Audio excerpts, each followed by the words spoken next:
We are talking about the food chain supply bill, and food security is paramount to everyone, not only the farmers but to the consumers.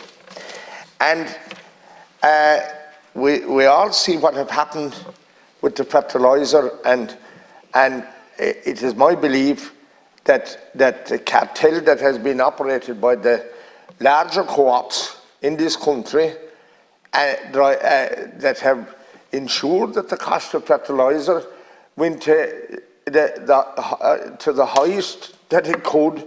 And we see even this year again, even with the price of gas coming down, that they're still trying to make an argument that because they bought the fertiliser dear at the back end of last year, 2022, that they're entitled to charge as much as they can get for it at the present time. And if it wasn't for the fact that fertiliser became available at a cheaper price in the north of Ireland, and that we could see that the same thing was happening in the UK, it would be still at an exorbitant price. But what these co-ops have not told us, they're telling us that they bought this year's fertiliser at a dear price at the back end of 2022. They didn't tell us that they bought the fertiliser at a much cheaper price at the end of 2021, and they held it up and held on to it. They wouldn't even quote or give it out in March of last year, 2022, and until the price went up further.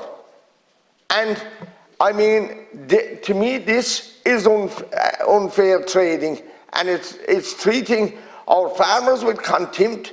It's treating the consumers, the housewife, with contempt, because that's what has happened.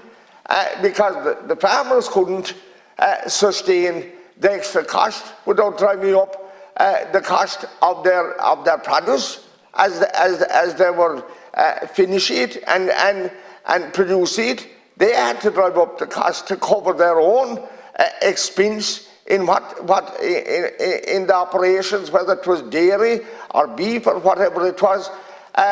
And ministers, I'm asking you now, here in this chamber this evening, to carry out a high-level investigation on these co-ops.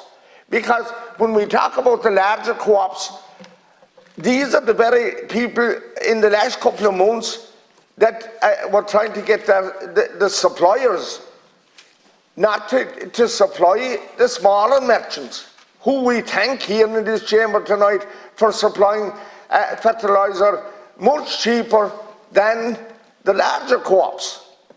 And there is and has been unfair trading going on in this regard, and it has to be called out, ministers.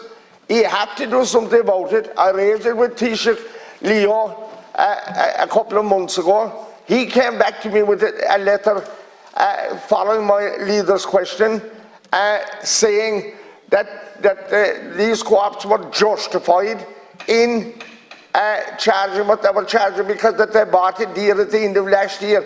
But he wasn't able to go back far enough to see what they did or what happened at the end of 2021. So both of you ministers, I'm calling on you to do something about this and ensure that something like this never happens in this country again. I'm also calling for an investigation into another matter, ministers, and that is the cost of green diesel, because farmers can't operate without green diesel.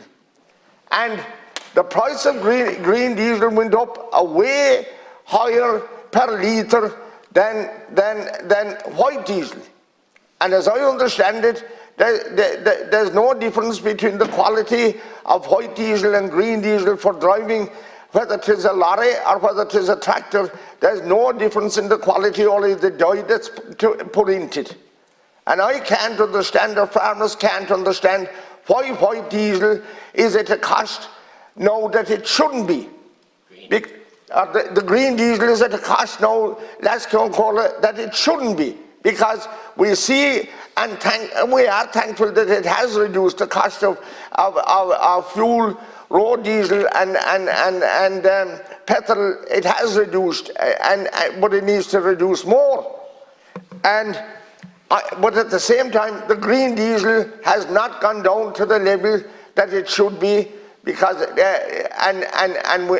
we still know there's something happened, or something has happened, and we need to get an explanation for the farmers, because again, the farmers can't sustain the extra cost without adding their extra cost onto the food that they're producing.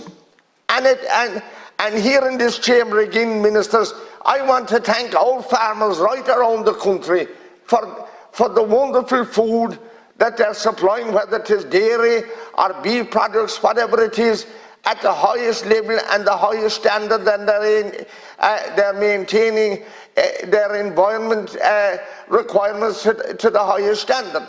And I resent and reject the Citizens' Assembly on biodiversity that insisted, or that are insisting, that farmers should be taxed more on their produce, and that the subsidies that they get from Europe in the post, that these subsidies should be reduced. I want to remind those people that the subsidies are not a gift. They're an entitlement that the farmers are entitled to for producing food at a cheaper price, and to compensate them for not being properly paid for the food, whether it is beef or dairy, that they're producing.